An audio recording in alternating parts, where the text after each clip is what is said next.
왕의 귀환. 사무엘하 19장 1절에서 15절 말씀입니다.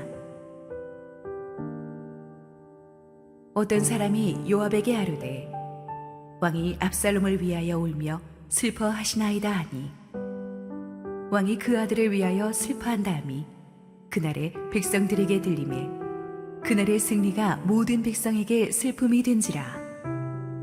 그날의 백성들이 싸움에 쫓겨 부끄러워 도망함같이 가만히 성읍으로 들어가니라.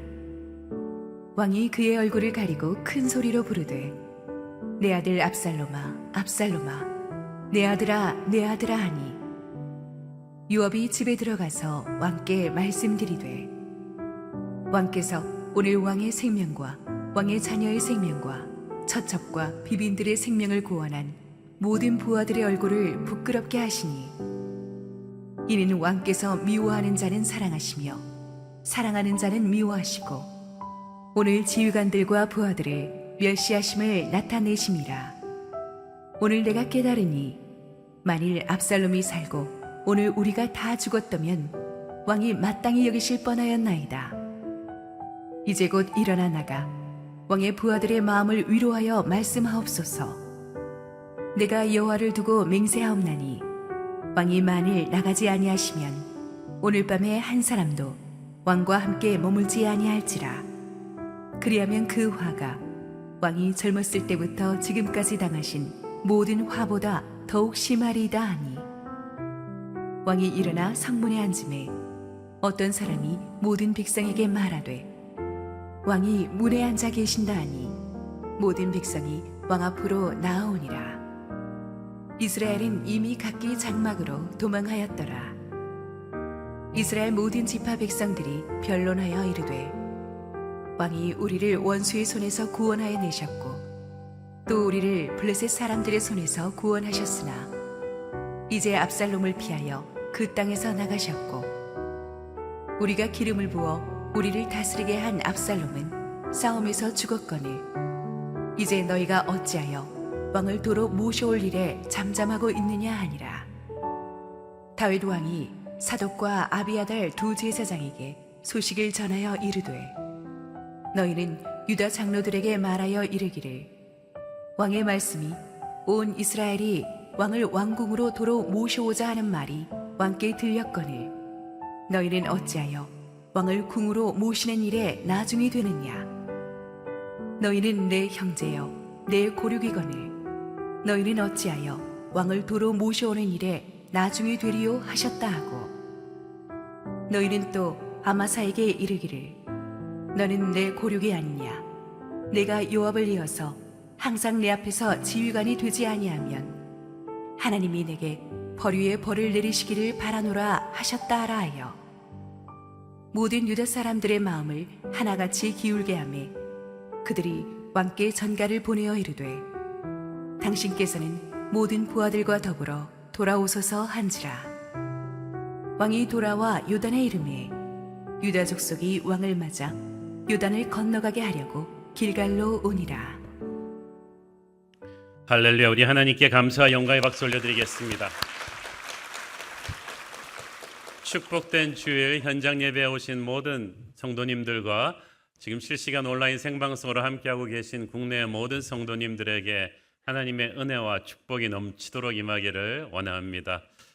우리 함께 기도하시고 말씀 보겠습니다.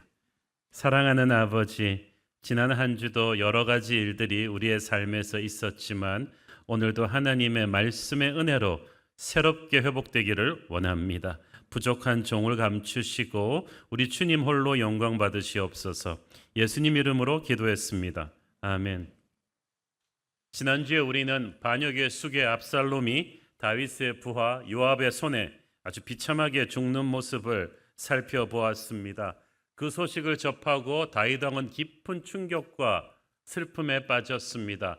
비록 아버지에게 칼을 들이댄 반역자였지만 아들은 아들이었나 봅니다. 그래서 오늘의 본문은 바로 아버지 다윗의 깊은 슬픔의 연장선상에서 출발합니다. 1절, 2절 읽습니다. 어떤 사람이 요압에게 아뢰되 왕이 압살롬을 위하여 울며 슬퍼하시나이다 하니 왕이 그 아들을 위하여 슬퍼한다 함이 그날의 백성들에게 들림에 그날의 승리가 모든 백성에게 슬픔이 된지라.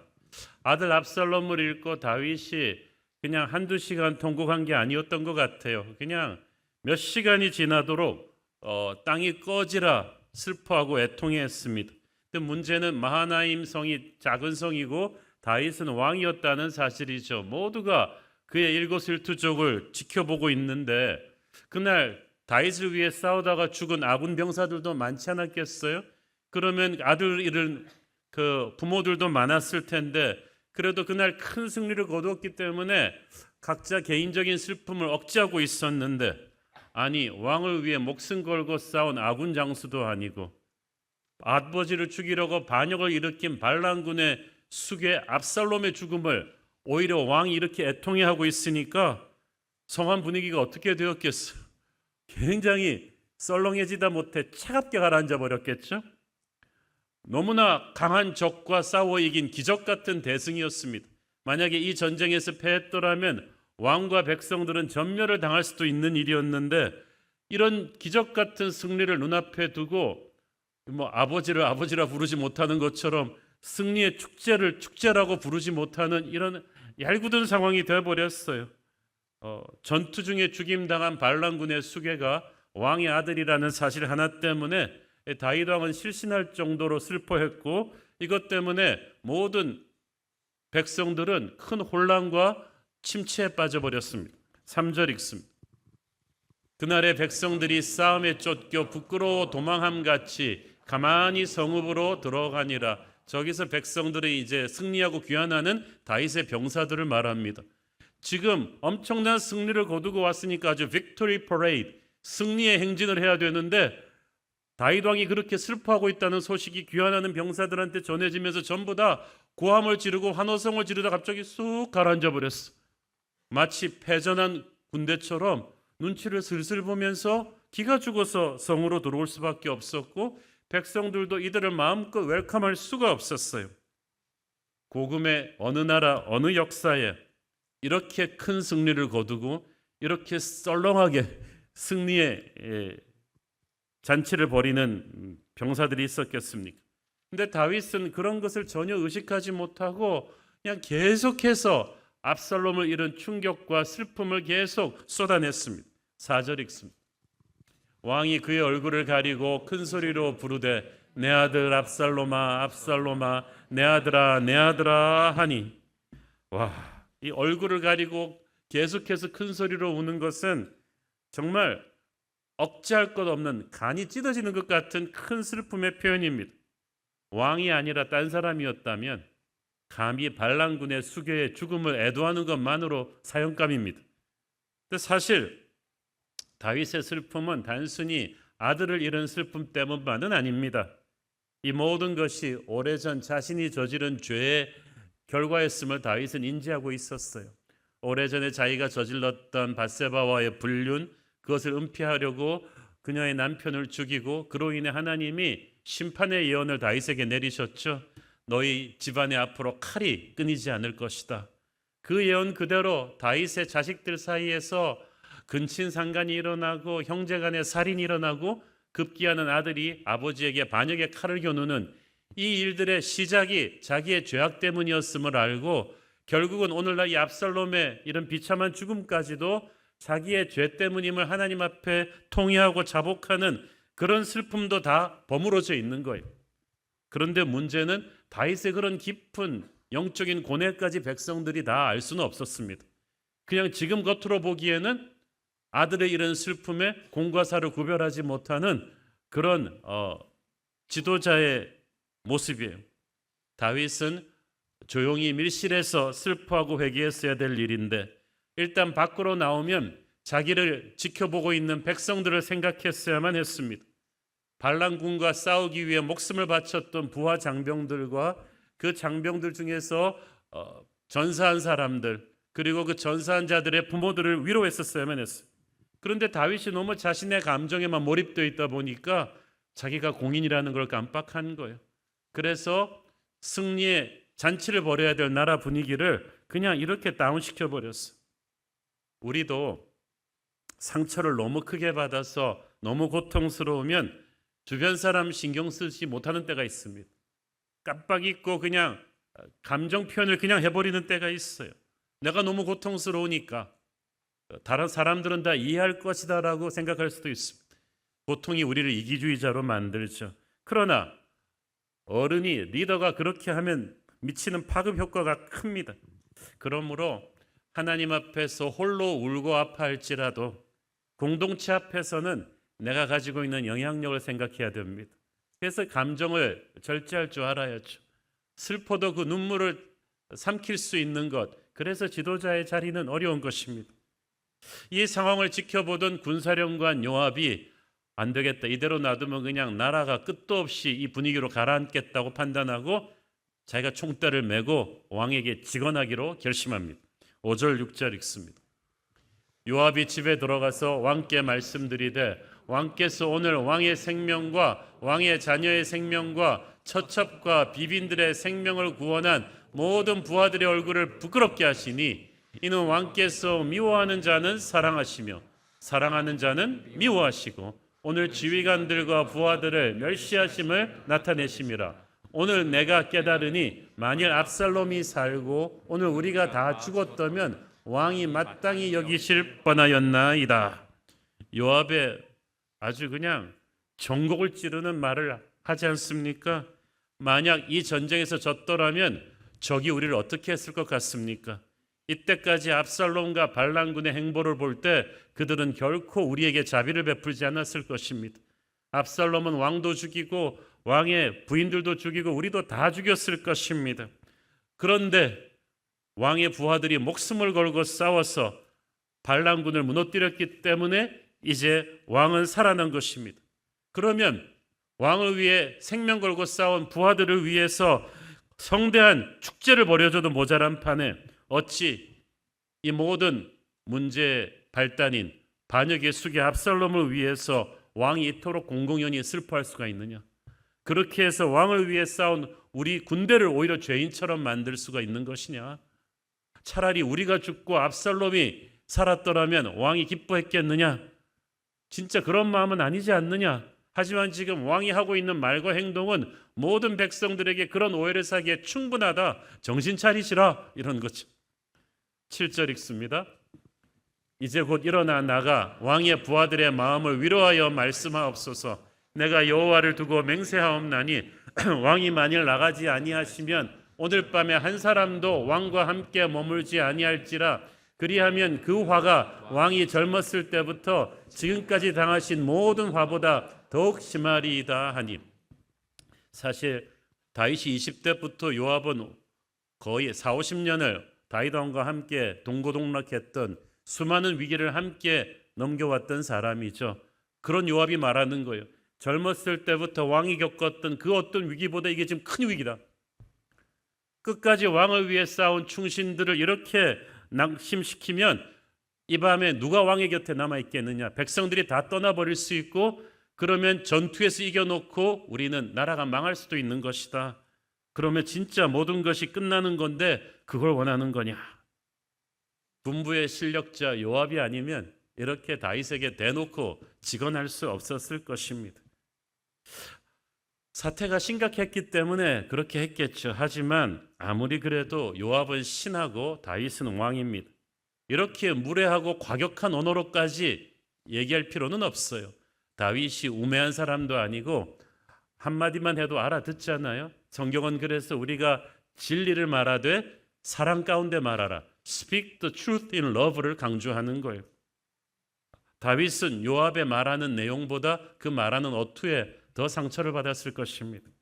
게다가 요압이 누굽니까? 다윗의 당부를 무시하고 압살롬을 잔혹하게 부하들과 함께 난도질쳐서 죽인 장본인이에요. 이 뉴스 정보를 이미 다윗도 지금쯤 보고받아 알고 있을 텐데 요압도 양심이 있으면 그래도 와서 말이죠. 거기에 대해 한마디라도 조금 왕의 마음을 위로해 줘야 되잖아요. 아유, 죄송합니다 전하. 제가 난전 중에 할 수 없이 압살롬을 죽였습니다. 왕의 마음이 아프시겠죠. 거기에 대해서 정말 죄송하게 생각합니다. 그러나 어쩔 수 없었습니다.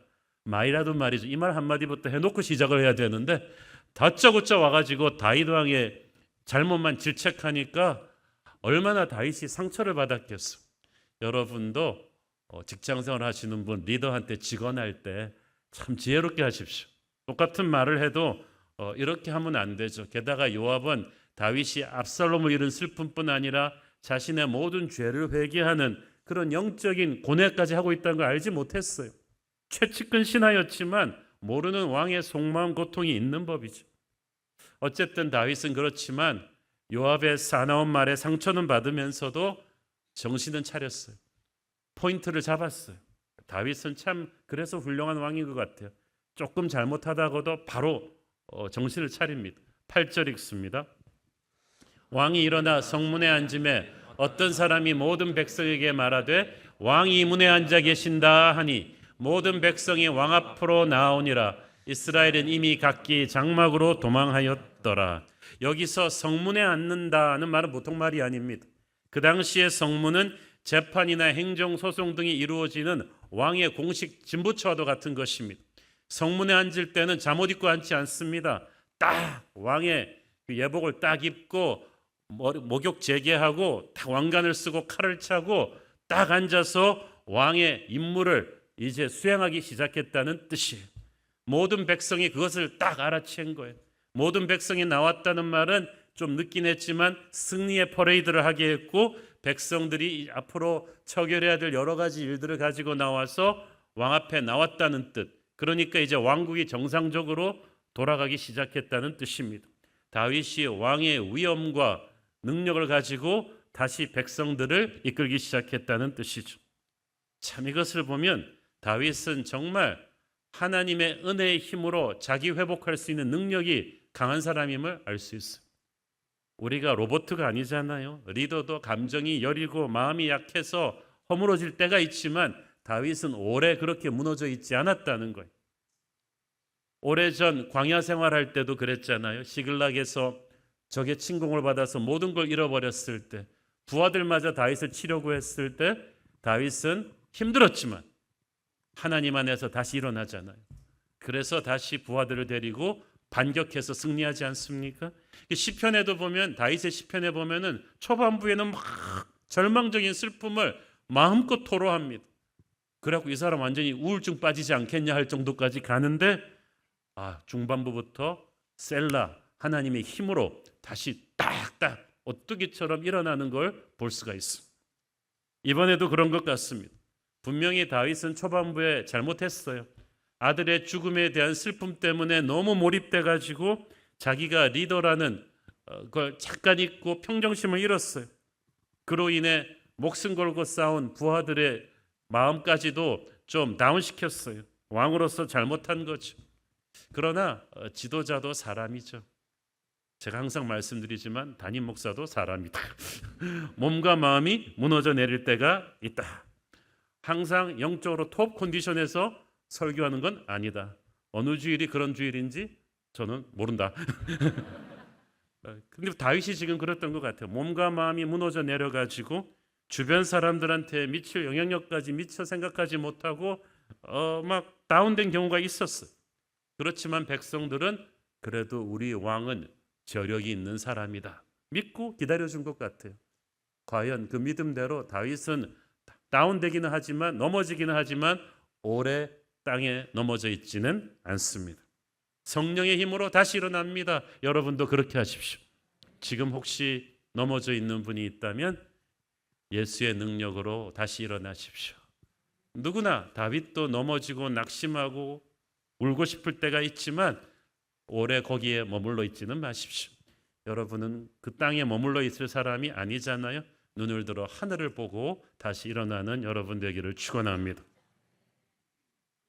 8절 끝부분을 보니까 이스라엘은 이미 각기 장막으로 도망하였다고 했는데 각기 장막으로 도망한 이스라엘은 누구냐 하면 압살롬의 반란군으로 와서 싸웠다가 대패하고 살아남아서 각자 그 자기들의 고향으로 돌아간 사람들을 말합니다. 12지파의 땅으로 다 돌아간 이들은 그 믿을 수 없는 패전의 소식을 퍼뜨렸을 것이고 다윗 왕은 과연 신화와 같은 전설이라는 것을 모두가 알게 되었을 것입니다. 야, 정말 다윗은 하나님이 함께하는 사람이구나. 그것과 함께 동시에 두려움이 모두를 엄습했습니다.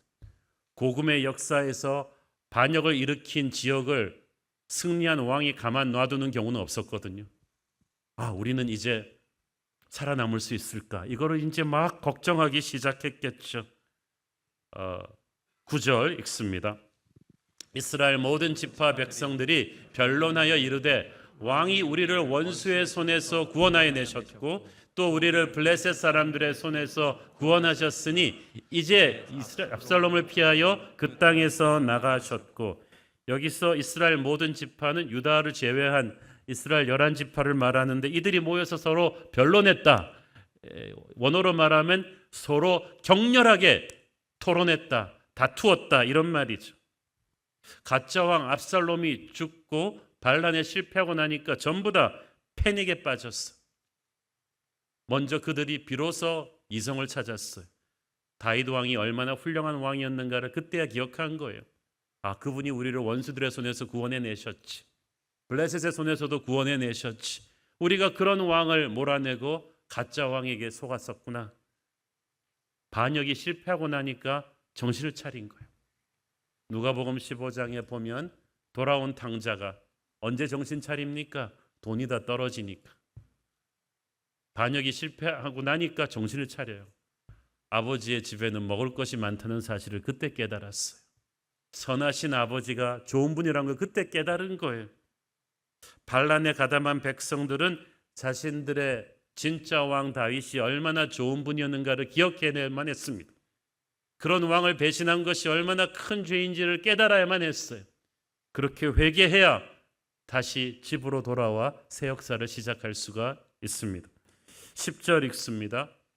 우리가 기름을 부어 우리를 다스리게 한 압살롬은 싸움에서 죽었거늘 이제 너희가 어찌하여 왕을 도로 모셔올 일에 잠잠하고 있느냐 하니라. 우리가 기름을 부어 세운 왕이다. 진짜 압살롬은 man-made king, 인간들이 추대한 왕이에요.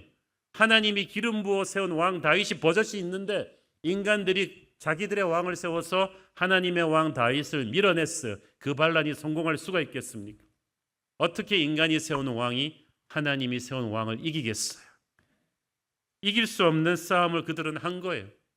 자, 그런데 중요한 것은 히브리 문화에서 그래도 어쨌든 한번 기름 부어 왕으로 세웠다는 것은 선왕 다윗 왕국의 종식을 의미했습니다. 그래서 압살롬이 비록 죽었다고 할지라도 왕의 즉위식을 이미 치렀기 때문에 다윗이 다시 섣불리 왕의 자리에 앉을 수는 없었습니다. 따라서 다윗이 예루살렘으로 복권하기 위해서는 압살롬의 기름 부심이 무효라는, 그래서 다윗이 복권할 수 있는 명분이 필요했어요. 그 명분이 뭐냐 하면 이스라엘 12지파가 자발적으로 나와서 다시 다윗을 왕으로 모셔가는 것이었습니다. 자, 다시 정리합니다. 압살롬이 망했기 때문에 그를 따랐던 모든 이스라엘 지파도 망한 거예요. 그들은 이제 반역의 자식으로 심판을 받아야 돼요.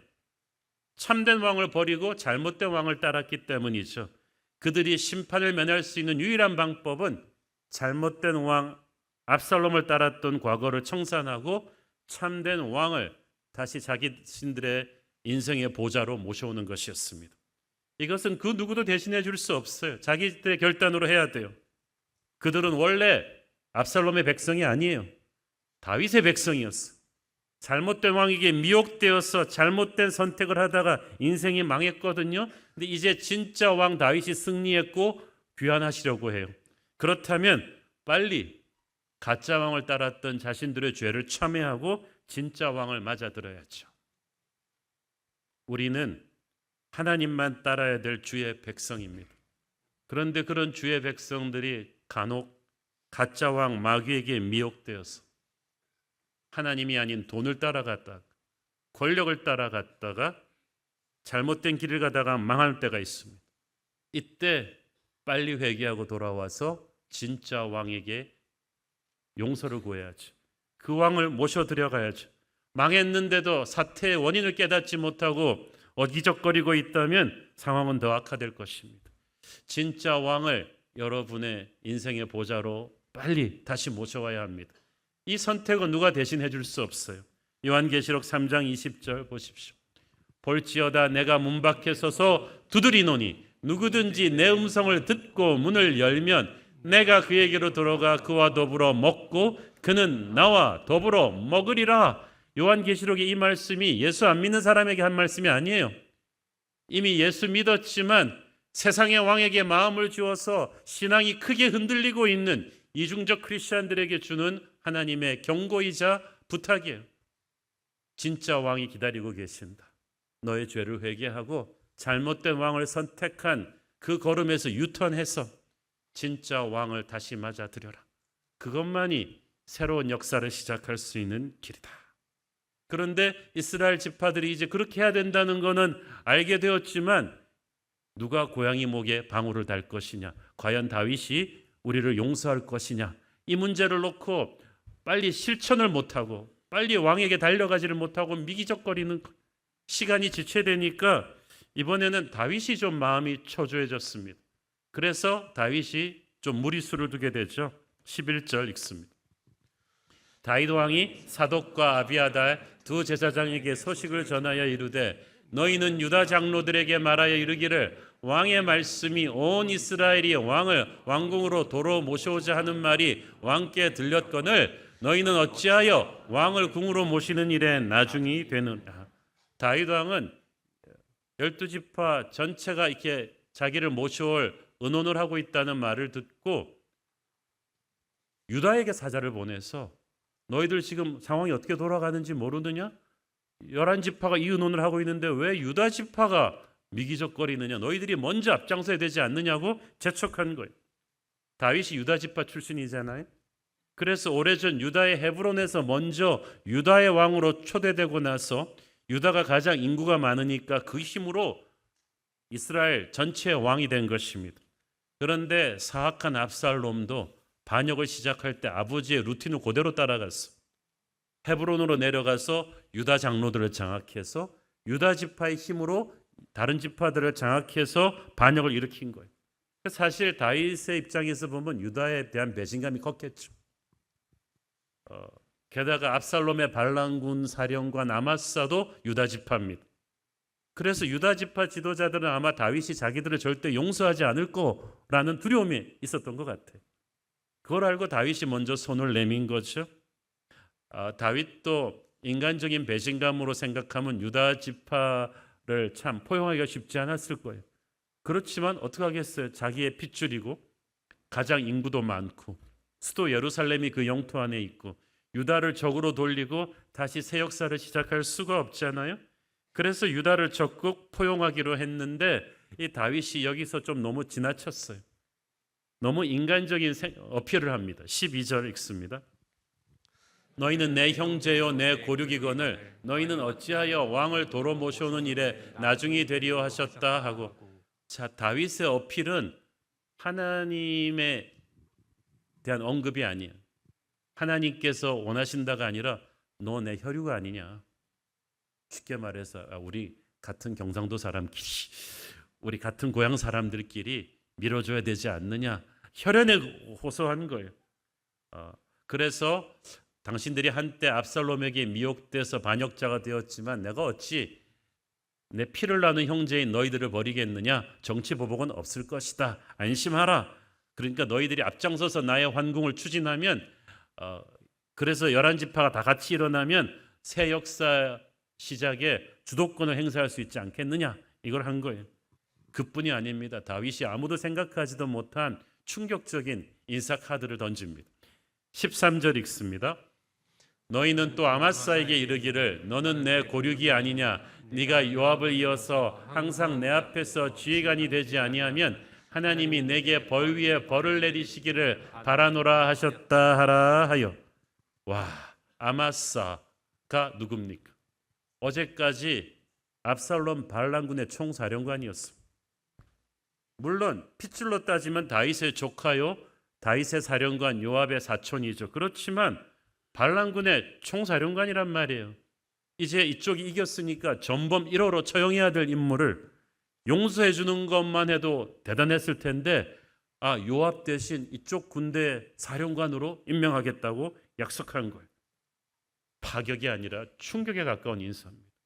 세상에 이런 인사는 없어요. 제가 다윗이 왜 이런 충격적인 카드를 꺼내들었을까 생각을 해봤는데 두 가지인 것 같아요. 일단은 요압이 싫어요. 자신의 뜻을 어기고 압살롬을 얼마나 잔혹하게 살해했는지 그 이야기를 들었고, 그리고 또 자기 면전에 들어와서 얼마나 싸나운 말로 직언을 합니다. 수십 년 동안 이 압살롬, 이 요압의 이런 충동적이고 자기 주관적인 이 싸나움에 다윗이 너무 지쳐 있었던 것 같고, 둘째는 발랑군의 군장인 아마사, 특히 유다 지파의 군장인 아마사를 회유함으로써 쉽게 결정을 내리지 못하고 있는 유다 지파를 끌어안고 남은 반역 세력들을 안심시키겠다는 또 정치적인 제스처였던 것 같아요. 그러나 그렇다고 해도 지금은 너무 성급하고 무리한 결정입니다. 왜냐하면 아무리 미워도 요압은 목숨 걸고 발랑군을 진압한 다윗의 군대 수장이에요. 그런 큰 공이 있는 장군을 하루아침에 해임하고 어저께까지 압살롬의 오른팔이 되어 싸웠던 아마사를 군대 지휘관으로 임명한다? 이거는 상벌이 공정해야 되는 통치에서 있을 수 없는 일이죠. 군대가 아직 납득하기 어려울 것입니다. 그래서 다음 주, 그 다음 주 본문에서 다루겠지만 이것은 군부에 큰 반란을 일으키고 와서 요압이 아마사를 또 죽이는 그런 비극을 맞죠. 하지만 아마사를 이렇게 끌어안겠다는 다윗의 제안은 유다 지파를 안심시키는 효과는 있었어요. 14절을 보면 이 유다 지파 모든 유다 사람들의 마음을 하나같이 기울게 하며 그들이 왕께 전가를 보내어 이르되 당신께서는 모든 부하들과 더불어 돌아오소서 한지라. 그래서 일단 표면적으로는 유다 지파의 마음을 얻어서 그들이 적극적으로 주도해서 왕의 황궁을 추진합니다. 그래서 다윗의 뜻대로 단편적으로는 이루어진 것 같은데 이것은 이제 다음 주부터 시작되는 또 다른 분열을 가져오게 되죠. 사실 다윗이 이 자기의 황궁을 추진하게 하고 싶었으면 유다 지파에게만 사자를 보낸 게 아니라 다른 11지파한테도 똑같이 사자를 보냈어야만 했어요. 그래서 이왕이면 다 같이 나와서 다윗의 황궁을 추진하게 해야 되는데 유다 지파가 자기의 혈육이기 때문에 자기의 홈그라운드이기 때문에 어쨌든 유다 지파를 먼저 장악해서 하려는 그 다윗의 인간적인 생각, 기도 안 하고 해버린 이 생각 때문에 오히려 유다 지파와 다른 이스라엘 지파들과의 또 다른 분열이 일어나게 되죠. 여러분, 사실 반란을 진압하는 데 있어서 전투는 쉬워요. 그렇지만 갈라진 민심을 회복시키는 건 너무너무 어려워요. 우리나라도 그렇잖아요. 대선은 금방 끝나요. 대선 뒤에 갈라진 이 민심을 지금 뭐 보수 진보가 딱 반으로 나눠져 있잖아요. 이걸 하나로 회복하는 거는 굉장히 어렵지 않습니까? 다윗은 이 어려운 숙제를 풀기 위해서 하나님 앞에 기도하며 지혜를 구했어야 되는데 다윗이 그거 했다는 말이 없죠.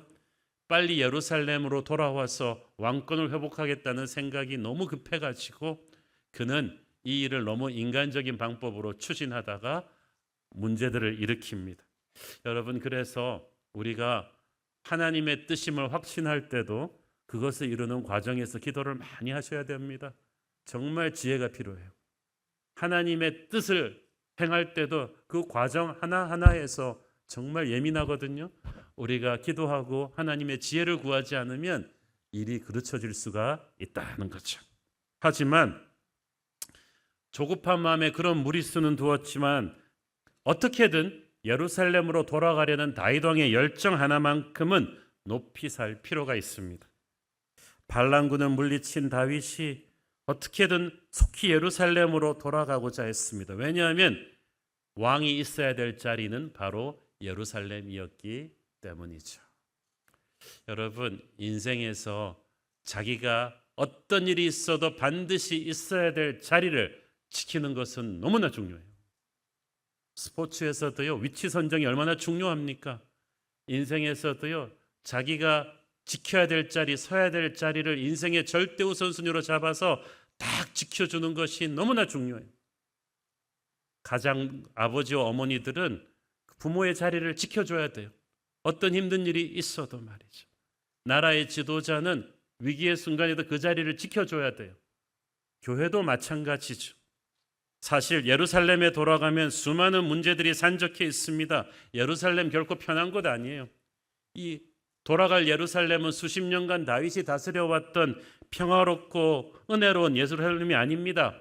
압살롬의 반란군이 완전 쑥대밭을 만들고 휘젓고 간 곳이, 복구하고 회복시켜야 될 일이 너무너무 많을 거예요. 반란군으로 인해서 상처와 실패가 가득한 땅이 예루살렘입니다. 아직도 도시 어느 곳에, 정부 조직 어디에 반란군의 자녀 세력들이 남아있다가 다윗을 노릴지 알 수가 없었어요. 수많은 사람들이 반란군 편에 붙었기 때문에 이제 다시 들어가서 옥석을 가려서 누구를 벌하고 또 누구를 믿고 다시 기회를 줘야 될지 알 수가 없어요. 그런 복잡하고 힘든 예루살렘이에요. 그런데 다윗은 그래도 그곳에 돌아가기를 원했다. 이것이 훌륭한 점이에요. 사실 역사의 다른 왕들 같으면 자기가 피신한 곳에 왕궁을 세우고 골치 아프다, 나 여기서 그냥 새로 왕궁을 세워서 새로 시작할란다 할 수도 있었지만 다윗은 아니에요. 하나님의 성막이 있는, 하나님의 임재가 있는 사명의 자리 예루살렘으로 돌아가려고 했습니다. 이것이 중요합니다. 자기 편한 것 따지면 그럴 필요가 없죠. 그러나 여러분 인생에서 내 행복, 내 편한 것을 중심으로 결정을 하지를 마세요. 우리가 행복해지기 위해서 예수 믿는 거 아니잖아요. 바울이 행복해지려고 살았다면은 빌립보 선교 이런 거 가지 말아야죠.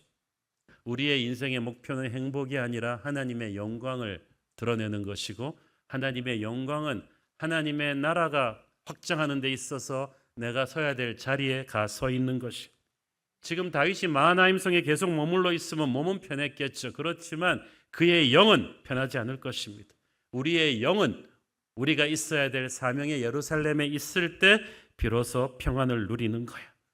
그래서 유다 백성들은요, 포로로 잡혀가서 그 세계 최강대국에 가서 포로 신분이 해방되고 2세 3세들이 태어나서 그 정말 예루살렘과는 비교도 할 수 없는 좋은 물질적인 컨디션에서 살게 되었을 때도 다시 예루살렘으로 돌아오고자 하는 사람들이 많았어요. 고생길이 뻔한데 왜? 거기가 하나님의 임재가 있는 사명의 땅이거든요.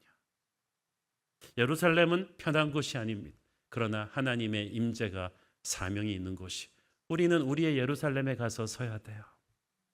여러분, 스포츠 선수들 생각해 보세요. 스포츠 선수들, 그날을 위해서 피나는 훈련을 한 선수들의 꿈은 그라운드에서 주전으로 뛰는 거예요. 편하기는 벤치가 제일 편하죠. 에어컨 빵빵하게 나오고 옆에서 막 드링크 마시면서 편하게 있을 수 있죠. 상처와 부상의 위험도 없고 욕먹을 위험도 없는데, 그라운드로 나가면 사방에서 태클이 들어오고 팬들 야유하고 상대편 야유하고 별의별 힘든 일이 다 있습니다만은, 그래도 선수는 단 1초라도 벤치가 아니라 그라운드에 서 있기를 원해요. 안 그렇습니까? 우리의 인생도 마찬가지. 여러분, 우리는 편하게 벤치에 앉아서 행복하게 살기를 원하십니까? 아니면 뼈가 부서져도 실패와 상처와 고통이 기다려도 우리의 예루살렘에 가 서 있을 것입니까? 코로나 때 선교사님들이 많이 들어오셨어요, 한국에.